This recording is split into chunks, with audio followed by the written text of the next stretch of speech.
Crazy domains, Linux hosting, redirection settings.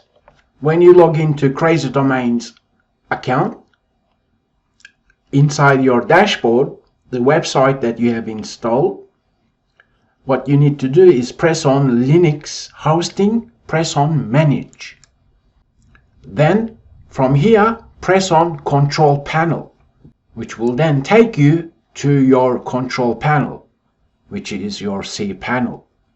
Here you have domains, then you have redirects. Simply press on that redirects, then check any redirection rules.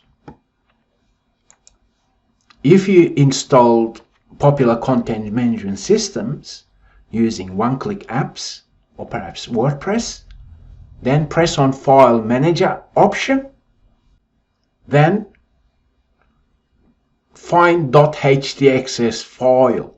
If you cannot see this, then you need to enable settings, which is on the right hand side, to show hidden files. You can right click, press on download, so you have a backup of .htaccess file.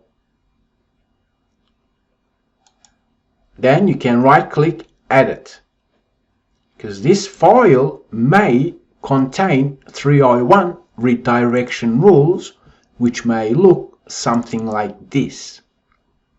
Okay, so then you want to triple check those for fixing page with redirect issues. So for crazy domains, Linux hosting websites, they are the places to check for redirection rules. I thank you for learning with Rankia, and I'll talk with you in the next video session.